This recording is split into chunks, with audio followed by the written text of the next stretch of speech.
ओम सुमुखश्चैकदन्तश्च कपिलो गजकर्णकः लंबोदरश्च Victo विघ्ननाशो विनायकः धूम्रकेतुर्गणाध्यक्षो बालचन्द्रो Gajanan द्वादशेतानि नामानि यावडे शृणुयादपि विद्यारम्भे विवाहे च प्रवेशे निर्गमे तथा संग्रामे संकटे चैव विघ्नस्तस्य न जायते।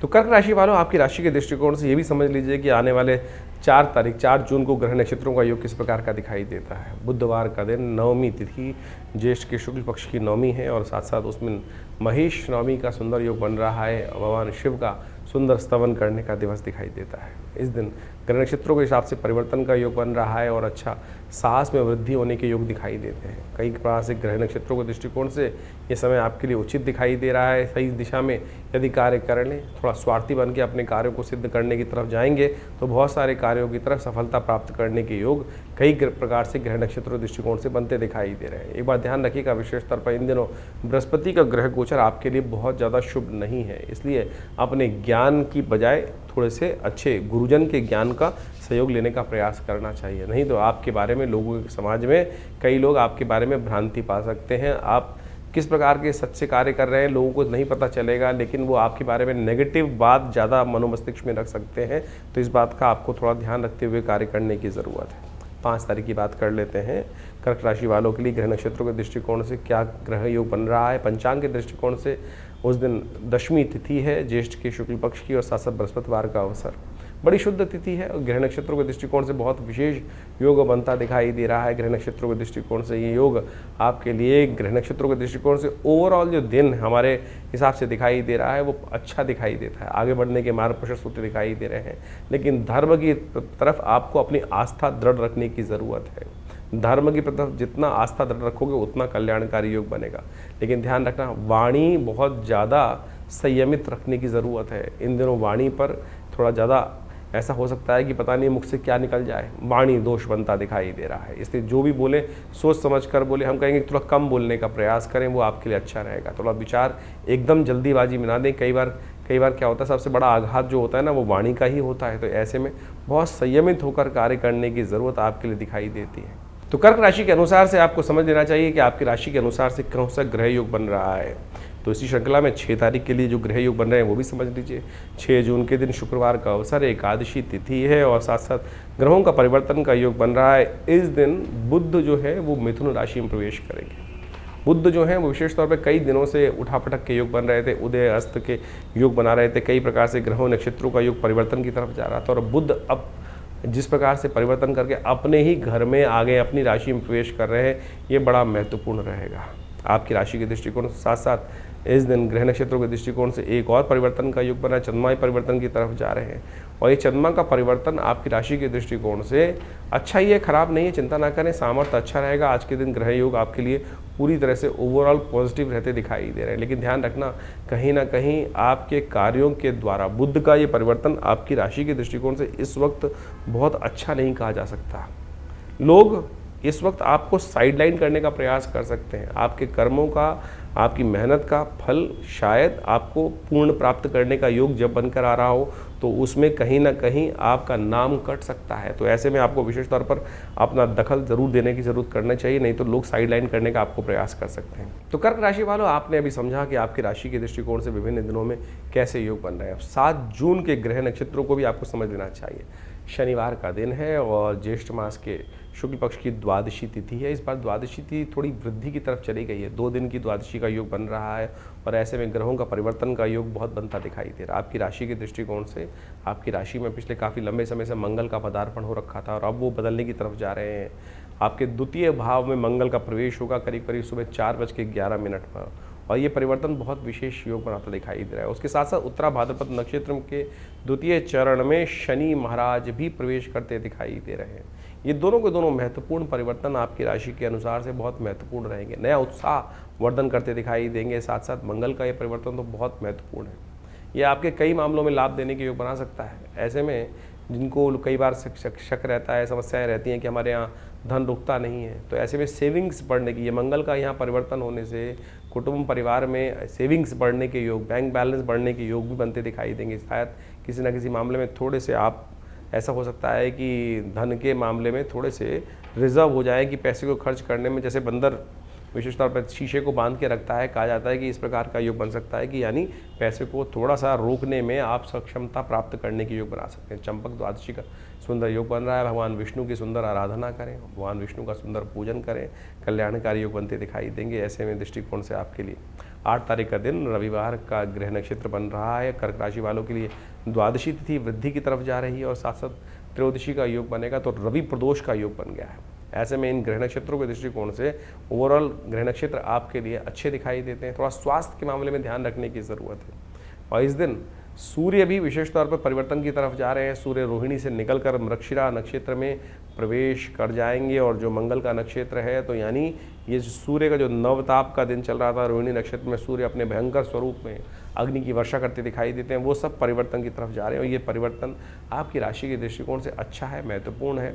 सूर्य का नेगेटिव प्रभाव थोड़ा कम होता दिखाई देगा। ऐसे में थोड़ा क्रोध, आवेश इत्यादि वो भी कम होता दिखाई देगा। एक्सर्शन जो अननेसेसरी का बढ़ रहा था, थोड़े से ग्रह नक्षत्रों के दृष्टिकोण से आपकी राशि के दृष्टिकोण से ऐसा योग बन रहा था कि जो बच्चों के लिए थोड़ा समय भारी चल रहा था, बुद्धि के अनुसार से लाभ में कहीं ना कहीं थोड़ा जो लाभ आपका यानी लाभ के योग थे वो कम होते दिखाई दे रहे थे। उन सब में यानी पॉजिटिव चेंजेस आने के योग बनते दिखाई देंगे। ग्रह नक्षत्र परिवर्तन की तरफ जा रहे हैं, इन सब का लाभ लेने का प्रयास करना चाहिए। रवि प्रदोष है। ऐसे में यदि कीर्ति, बहुत सारे कार्य करते हैं हम, हर सब चीज़ चाहते हैं प्रसिद्धि के योग बने, तो उन प्रसिद्धि में यदि कमी होती है तो ऐसे में रवि प्रदोष जब पड़ जाए, रविवार के दिन सायंकाल में त्रयोदशी पड़ जाए, तो भगवान शंकर का यदि गंगा जल के द्वारा अभिषेक किया जाए तो कहा जाता है बहुत से मनोरथों को सिद्ध करने का योग बन जाता है। तो ऐसे में विशेष तौर पर आग के पुष्प, मंदार पुष्प जो होते हैं ना, वो भगवान को चढ़ाया जाए। मंदार पुष्प पशुपूजिताय तस्मै मकाराय नमः शिवाय, इस भाव को रखते हुए और साथ साथ भगवान का गंगा जल से अभिषेक करने का प्रयास करें। देखिए कीर्ति में वृद्धि के योग बन सकते हैं। आपकी राशि के दृष्टिकोण से ये योग बड़ा अच्छा है, इसका लाभ लेने का आपको प्रयास करना चाहिए। 9 तारीख सोमवार का अवसर है और त्रयोदशी तिथि उस दिन उदया तिथि के रूप में विद्यमान दिखाई देती है। और साथ साथ इस दिन ग्रह नक्षत्रों के योग में कई प्रकार के परिवर्तन के योग भी बनते दिखाई देंगे। और ये परिवर्तन आपकी राशि के दृष्टिकोण से यदि हम समझें तो कई मामलों में आपके लिए अच्छे लाभ के योग बना सकता है ये नक्षत्र। ऐसे में विशेष तौर पर आपके लिए आर्द्रा नक्षत्र के अंदर जो राहु का नक्षत्र है, उसमें बुध महाराज प्रवेश करते दिखाई दे रहे हैं और साथ साथ सर्वार्थ सिद्ध योग भी बना हुआ है। चंद्रमा भी परिवर्तन की तरफ जा रहा है और ये परिवर्तन आपके लिए आपके कार्यों में विजय के योग बनाते दिखाई दे रहे हैं। आप अपनी चाल में मस्त होकर काम करने का प्रयास कीजिए। पॉजिटिव रिजल्ट बनते दिखाई दे रहे हैं। पॉजिटिव रिजल्ट्स प्राप्त होने के योग अच्छे बनते दिखाई दे रहे हैं आपकी राशि के दृष्टिकोण से। सुबह सुबह शिव का ध्यान करके, शिव का पूजन करके कार्य आगे करें। 3:30 बजे के बाद से करीब करीब सर्वार्थ सिद्ध योग भी बच जाएगा, तो नए कार्य आरंभ करने के लिए दिन अच्छा दिखाई देता है। 10 तारीख मंगलवार के दिन ग्रह नक्षत्रों का योग जो बन रहा है वो भी नोट कर लीजिए। चतुर्दशी उदया तिथि के रूप में विद्यमान है और उस दिन ज्येष्ठ मास का अंतिम बुढ़वा मंगल पड़ रहा है। ग्रह नक्षत्रों के दृष्टिकोण से ये योग आपके लिए अच्छा दिखाई देता है। और ऐसे में इस दिन बुध भी उदय होने की तरफ जा रहे हैं और बुध का उदय होना ग्रह नक्षत्रों के दृष्टिकोण से कहा जाता है वैसे तो बहुत शुभ है, लेकिन आपके लिए आपकी राशि के दृष्टिकोण से थोड़ा सा आपको बहुत सोच समझ के काम करने की ज़रूरत दिखाई देती है। आपके बुध के उदय होने के कारण से देखिएगा, ध्यान रखिएगा, आपको अपने हक के लिए थोड़ा ज़्यादा मेहनत करनी पड़ेगी।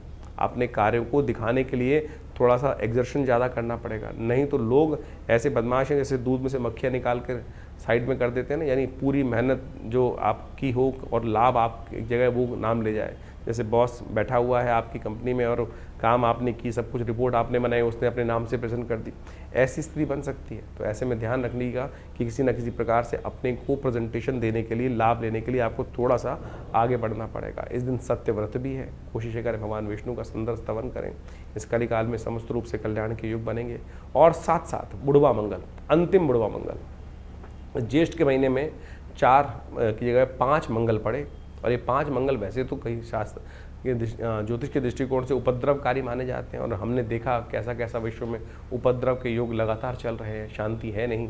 तो हमने मंगल का शांति करने के लिए जो बुढ़वा मंगल का लाभ, सुंदरकांड के पाठ रखे विवेकानंद योगाश्रम में 5, हजारों लोगों ने उसका लाभ लिया। आप भी इस कम से कम अंतिम बुढ़वा मंगल पर अवश्य माँ भगवान हनुमान जी के सानिध्य में सुंदरकांड का जो पाठ चले उसमें सम्मिलित हों। इस वक्त ग्रह नक्षत्र दृष्टिकोण से महत्वपूर्ण परिवर्तन की तरफ जा चुके हैं और ये परिवर्तन कैसा कैसा क्या क्या प्रभाव दिखा रहा है वो हम आपको बता ही रहे हैं। लेकिन हनुमान जी इस कलिकाल में अजर अमर हैं और कहा गया है और देवता चित्त न धरहि हनुमत से ही सर्व सुख करें। तो इसलिए आप सब भगवान हनुमान जी का सुंदर स्तवन करें। इस अंतिम बुढ़वा मंगल पर सुंदरकांड का जो पाठ रखा गया है अपने घर पे भी करें। हो सके यदि नहीं कर पा रहे हैं तो आश्रम में भी आ सकते हैं, स्वागत रहेगा, आपका कल्याण का योग बनेगा। जो ज्योतिष का ग्रह योग आपने अभी समझा, किस प्रकार से ज्येष्ठ के अंतिम भाग में, ज्येष्ठ मास के अंतिम भाग में जो ग्रहों का योगा योग बन रहा है, विभिन्न परिवर्तन के योग बने इस ज्येष्ठ के मास में। यानी अगर ज्योतिष के दृष्टिकोण से आप देखें कि शनि को छोड़कर बाकी समस्त ग्रह अपनी अपनी राशि से परिवर्तन का योग इस ज्येष्ठ के महीने में बना चुके हैं और इन सब का प्रभाव आपकी जन्मपत्री के अनुसार से आपके जीवन पर गोचर का प्रभाव अवश्य हो रहा होगा। और उस प्रभाव को यदि समझा सकता है, कोई समझ सकता है, तो ज्योतिष की गणना के द्वारा ही समझा जा सकता है। इस समय की चाल को समझना ही सबसे बड़ा महत्वपूर्ण है। देखिए ये वैज्ञानिक युग है, इसके अंदर कुछ भी हम जो भी कार्य करते हैं उसको एनालाइज कर लें, समझ लें क्या कुछ प्रभाव कर रहे हैं, क्या करने से क्या प्रभाव उत्पन्न होगा, उसको अच्छे से एनालाइज किया जा सकता है। आधुनिक विज्ञान ने यही समझाने का प्रयास किया और ज्योतिष विज्ञान भी आधुनिक विज्ञान के साथ साथ उन दैविक योगों को आपके मत में, आपकी मति में, आपकी बुद्धि में डालने का प्रयास करता आया है कि क्या ग्रहों का प्रभाव किस प्रकार से आगे आने वाले समय में होने वाला है। और उसको समझकर जो बुद्धिमान व्यक्ति उसका लाभ उठाने का प्रयास करते हैं वो जीवन में सफलता को प्राप्त कर लेते हैं। भ्रांति करने वाले, अनेक प्रकार से कटाक्ष करने वाले इस संसार में सदा हैं, सदा रहेंगे ही। कई लोगों की भ्रांति हर क्षेत्र में होती है। वैज्ञानिक तरक्की हो रही है तो क्यों हो रही है, उसका क्या लाभ है, क्यों करनी है, किस प्रकार से करनी है। गाड़ी आई तो क्यों आई, विमान बने तो क्यों बने, दवाइयाँ बनी तो क्यों बनी, किस प्रकार के कटाक्ष लोग करते रहेंगे। जिन्होंने कहा कहना है, कुछ ना कुछ कटाक्ष निकालना है, कुतर्क करना है, वो करते रहेंगे। बुद्धिमान व्यक्ति उन कुतर्कों पे ध्यान नहीं देते और अपनी आगे गति बढ़ाने के लिए जीवन में हर प्रकार से सद्मार्गों पर चलने का यथाउचित भाव से प्रयास करते हैं। ज्योतिष का मत अनादिकाल से भारतीय संस्कृति में रहा है और वो प्रत्यक्ष रूप से बिल्कुल सही है।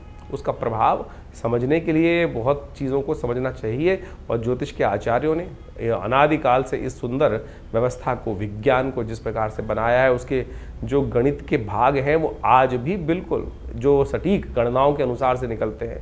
सोचें कि अनादिकाल में जिस प्रकार से हमारे ऋषि मुनियों ने केवल गणित के सूत्रों को लगाकर उन व्यवस्थाओं को, आकाशीय मंडल में घटने वाले उस योग को उन गणित की गणनाओं के माध्यम से जो कागजों पे उतारा, वो बिल्कुल आज भी प्रत्यक्ष रूप से 100% सत्य निकलता है। इसको भी आपको आश्चर्य के तौर पे स्वीकार करना चाहिए।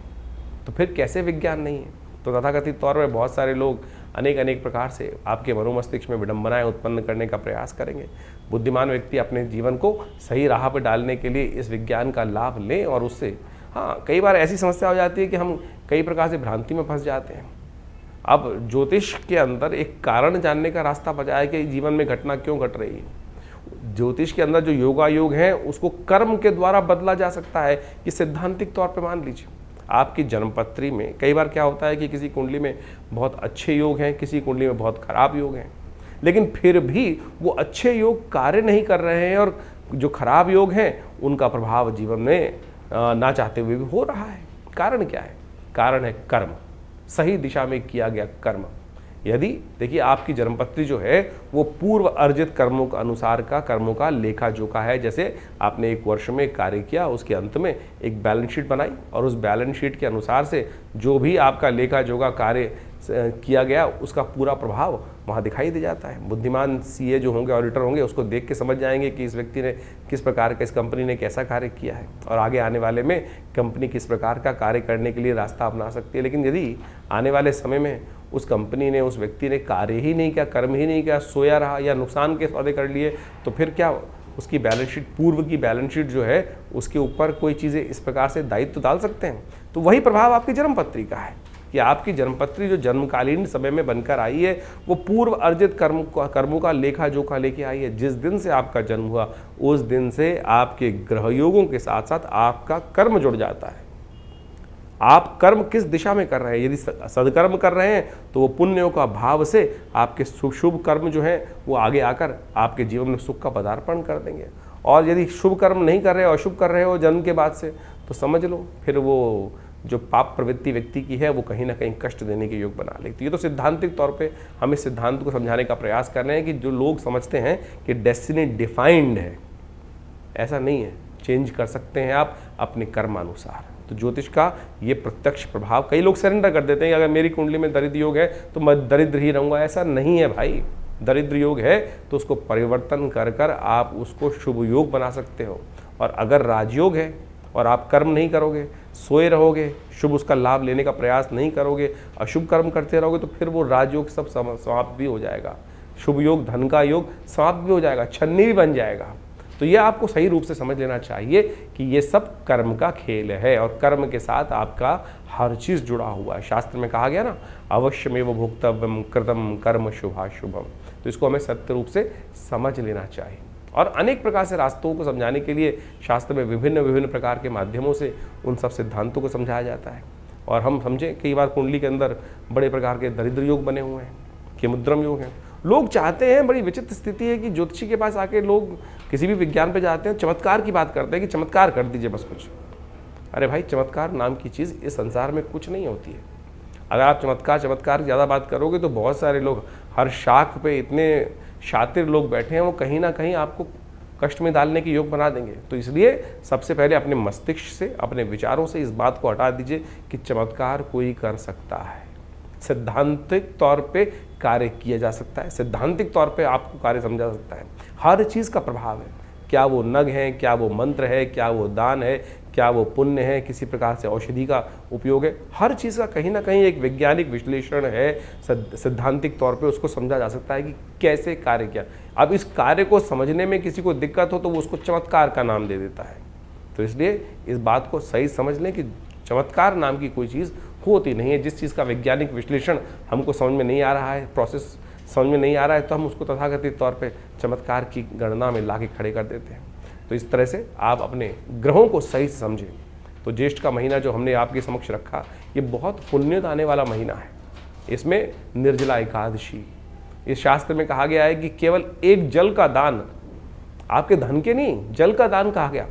सोचें, जल तो यथेच्छ मात्रा में अभी तो संसार में व्याप्त है, लोटा भरो और एक जल का दान दे दो, वही सबसे श्रेष्ठ दान कहा गया है।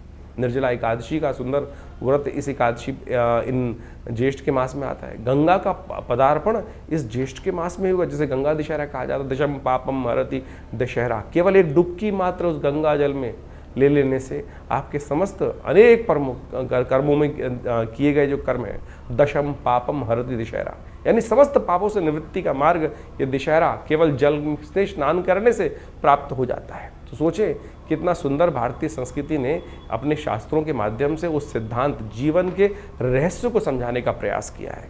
लेकिन हम तथाकथित तौर पर केवल हर चीज़ में विद्वत जनों को गाली देने का काम करते रहते हैं कि नहीं, जो इस प्रकार से हमारे सनातन के लोगों ने, आचार्यों ने कहीं ना कहीं गोरख धंधा बना दिया, ये कर दिया, वो कर दिया। तो इस बात को, भ्रांति को हटाने का प्रयास करें, अपने संस्कृति के प्रति उलाहना ना दें। हमने संस्कृति के प्रति क्या किया वो समझने का प्रयास करना है हमको, तो वो अच्छा रहेगा। संस्कृति तो बड़ी सुंदर है, परिष्कृत है, सुंदर है, सुनियोजित है, सुसज्जित है, तो हम उसको सुंदर रूप से अपनाने का प्रयास यदि कर लें तो बहुत अच्छा रहेगा। तो आप हमारे शास्त्र मतों को, हम अपने अनेक कथाओं के माध्यम से इन समस्त ज्योतिष के रहस्यों को आपके समक्ष रखने का प्रयास करते हैं, वैदिक कथाओं के माध्यम से उनको समझाने का प्रयास करते हैं। यदि आप इन सब सिद्धांतों को समझ लें तो आपको पूर्ण रूप से अपनी संस्कृति के प्रति विश्वास भी जगेगा, श्रद्धा भी जगेगी, और उससे आप जानकर अपने आप को भी अच्छा लाभ देंगे और हमारे समाज को भी लाभ देंगे। तो ज्योतिष विज्ञान के द्वारा इन समस्त सिद्धांतों को समझ लीजिए और अपनी जन्मपत्री को अच्छे से समझिए। अपनी जन्मपत्री के अनुसार से चीज़ों को समझते हुए अपने जीवन के फील्ड को समझने का प्रयास करें, किस क्षेत्र में कार्य कर रहे हैं। कई बार क्या होता है, हम जीवन में कौन से क्षेत्र के कार्य करने आए थे और कहाँ भटक जाते हैं। बचपन से ही, बाल्यकाल से ही हमको अपने जीवन के लक्ष्य को समझना चाहिए कि मैं किस चीज़ के लिए बना हूँ। मैं कौन से कार्य करने के लिए। नहीं तो क्या होता है, जीवन में व्यक्ति भटकता रहता है और फिर जाके 40-50 साल बाद उसको एक दिशा प्राप्त होती है। और यदि सही से कोई आचार्य मिल जाए, ज्ञानवान व्यक्ति मिल जाए, तो पहले से बता देगा भाई इस रास्ते पे चल रहे, तो इसके द्वारा सुंदर रूप से रास्ता बन जाएगा और कहाँ प्राप्ति के योग बन जाएंगे। देखिए आचार्य चाणक्य ने किस प्रकार से चंद्रगुप्त को ढूंढा और उसको लगाया, और कहाँ एक गडरी के घर में पैदा हुआ लड़का उस इतने बड़े साम्राज्य का अधिपति बना। तो इसलिए ये ज्योतिष के मत के अनुसार से, आचार्यों के मत के अनुसार से, उनके आशीर्वाद से हमें चलने का प्रयास करना चाहिए। और ये समस्त विज्ञान जो है, भारतीय संस्कृति का विज्ञान अपने आप में बहुत सुंदर है, और उसी का प्रतिपादन हम लोगों ने अपने विवेकानंद योगाश्रम में अनेक वर्षों से यहाँ शोध के द्वारा करने का प्रयास किया। हमारे आश्रम के द्वारा सद्गुरु आचार्य श्री केशव देव जी की सानिध्य में रह के बहुत सारे विज्ञानों पर शोध किया गया, योग के ऊपर, मुद्राओं के ऊपर, मंत्र विज्ञान के ऊपर, यज्ञ विज्ञान के ऊपर, और सहस्त्रों किताबें, मतलब करीब करीब 100 के करीब किताबें हमारे संस्थान के द्वारा से प्रकाशित की गई हैं। बहुत सारे अनुसंधान कार्य चलते हैं। तो आप भी विभिन्न समय पर विभिन्न यज्ञों इत्यादि में जो हम आपको सूचना देते रहते हैं, और उसके बारे में आप आकर जुड़ सकते हैं। और विभिन्न रूप से आश्रम की जो गतिविधियाँ हैं, अस्पताल है, ये मंदिर है, और साथ साथ यज्ञ इत्यादि की जो कर्म है, उनमें सब में जुड़कर लाभ लें। आपके जीवन में कल्याण का मार्ग प्रशस्त होगा। धन्यवाद।